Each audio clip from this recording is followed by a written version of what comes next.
Mr. Caruana, you said yesterday that you were standing down with a heavy heart and more than a little regret. It almost begs the question, why have you done it?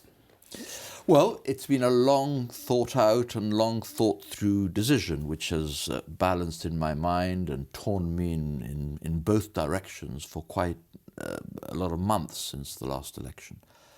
On the one hand, I enjoyed my political job, I enjoyed being Chief Minister, and indeed I enjoy being Leader of the Opposition, although it's difficult to get back to doing that after being Chief Minister for so long. But that has to be weighed against other things, the long-term interests of the party, the long-term interests and the immediate interests of my family, the fact that I'm not getting any younger and, one doesn't get too many windows of opportunity to reinvent oneself. Also the fact that I know that I am disappointing and indeed letting down a lot of people that have been long-standing supporters of my party and that who were hoping that I would soldier on, and of course it makes the decision to stand down more difficult, and hence the heavy heart, in the knowledge that there are people who would hope that I had carried on, and I know that I have let them down. But at the end of the day, when you've got lots of variables running around in your mind, you've got to make the decision one way or the other. And in the knowledge also, as you said in your broadcast, that it has been a wafer-thin defeats at the last election. So presumably, with you at the helm, the GSD in 3 years' time might have stood or might stand a better chance than without you? Yeah, but curiously, I don't know what the answer to that is. That's not for me to say. But curiously, it hasn't been a factor in my decision. In other words, this has not been based on a view about whether I can win or not win the next elections. And indeed, even if the result of the next election had been guaranteed, I might still have made the same decision to stand down. This is more about whether it's time to move on and whether really it's time for Gibraltar that I should move on and allow other leaders with a greater longevity in politics to emerge as leader. What's the point of clinging on perhaps to win one more election?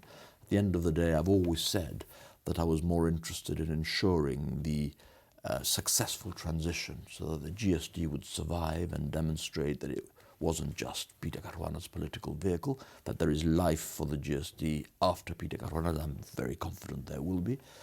And therefore, I came to the conclusion that it was the right thing for me, the right thing for my family, the right thing for the party to say, I've had 16 fantastic years. Very few politicians in modern democracies get the honor and the privilege to serve continuously for 16 years. It's been a huge experience and privilege and honor for me. And it's the end of an era, and it's done. Is it appropriate to go around the block again? The answer to that could have been yes. It wasn't a foregone conclusion. It took me a long time to think about this. You are still a relatively young man, of course. You're still in your 50s, and we've seen, for example, Mr. Berlusconi in Italy going on forever, and we see countless Russian politicians that also go on seemingly forever. You could have carried on a bit longer. I'm not sure that either of those are comparisons that I welcome, or indeed are appropriate for Gibraltar. Yes, I am a young man, and certainly age is not the issue. There are people who start their political careers, who certainly reach high political office in their mid-50s. I'm 56. So, age is not the issue, but I started young. I was Chief Minister by the time I was in my late 30s, I think. So I've had these 16 fantastic years. And I think that at the end of the day, even those people who prefer to have me around, probably when they examine themselves more closely, would agree that it's not good for Gibraltar politics for the same couple of individuals to dominate it indefinitely in time, that in democracy, changes of personnel is actually good. It enriches democracy.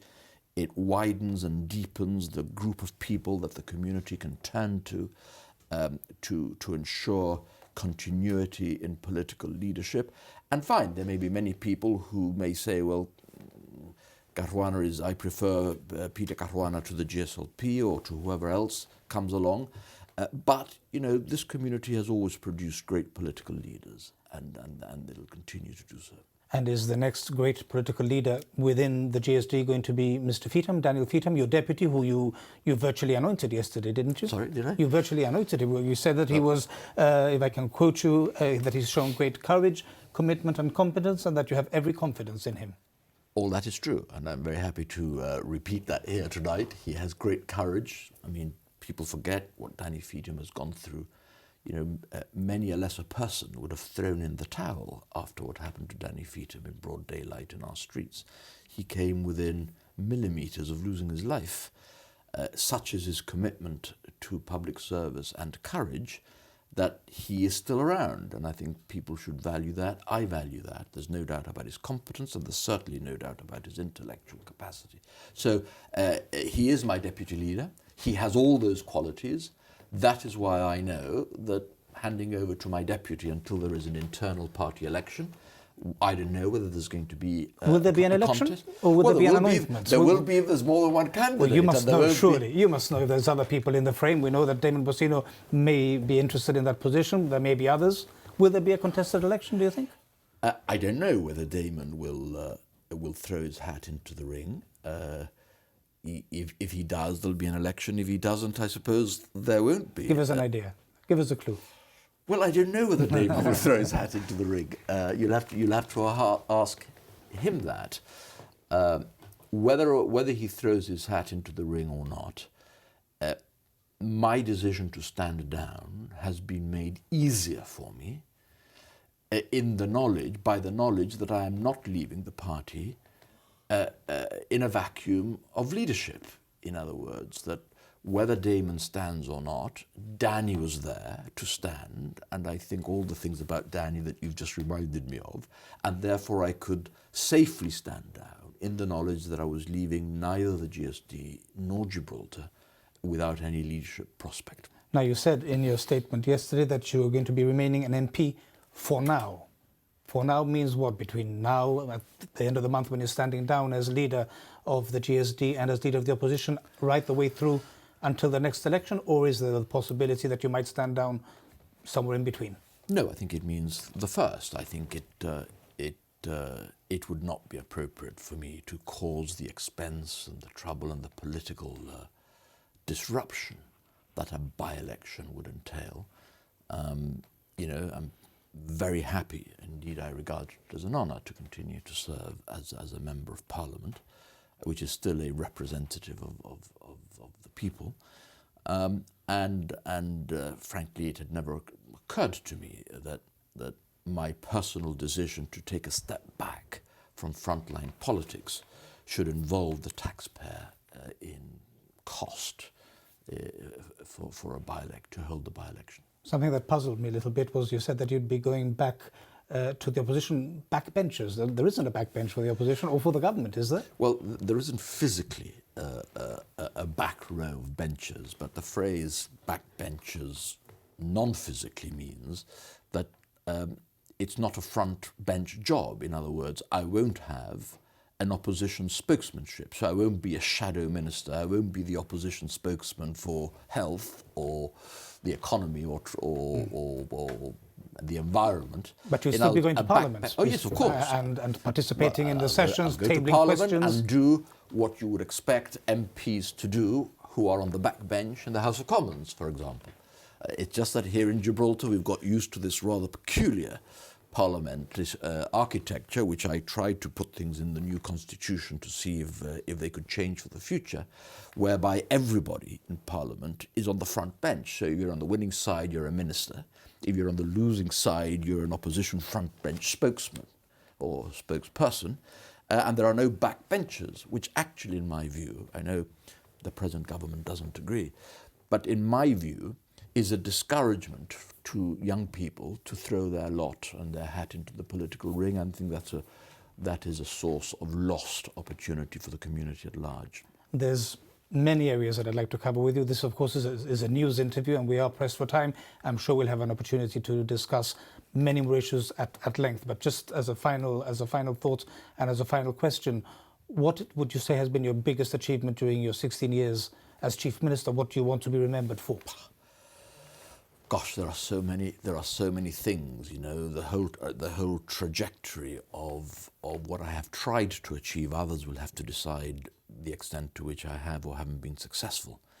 I have spent 16 years giving 100% of my all for Gibraltar to be politically safe, economically prosperous, and socially prosperous. That is to say that we should maintain our community spirit, enjoying a high standard of living provided by a prosperous economy, and that we should be saved from our political opponents' hostile aspirations towards us, and at the same time that we should advance constitutionally, enhance our collective journey as a people to the greatest possible degree of self-government.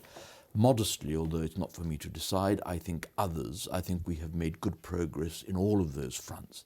If you pressed me and asked me what I think is the issue that will linger in my mind as perhaps the most difficult and the most important single issue, I think is the fight to defeat the Straw-Hayne Joint Sovereignty Initiative, which required the government of Gibraltar to mobilise and to pit itself for the first time ever in the UK, as opposed to fighting from Gibraltar. It meant us going to the UK, participating in UK radio programmes, in UK parliamentary mechanisms, in the UK media, appealing directly to UK public opinion to see off, which I think we did successfully, the Joint Sovereignty Initiative. That is probably the single most important thing for Gibraltar. And that, of course, came relatively early on in your career as Chief Minister. Well, it was the year, 2001, I believe? 2001. Yes, well, you know, at the end of the day, it came when it came, and certainly the fact that it came once I'd been Chief Minister for 4 or 5 years, I suppose, meant that I was better equipped to deal with it than I might have been in year one. But you know, I felt hugely supported by the people of Gibraltar. I felt hugely emboldened by the fact that I knew that we were right. And I knew that everything that Gibraltar valued was at stake. And therefore, there was huge motivation. And there would have been no excuses for not throwing every pound of flesh into the fire on an issue as important as that, which I was happy, therefore, to do. Mr. Caruana, thank you for talking to us. Thank you.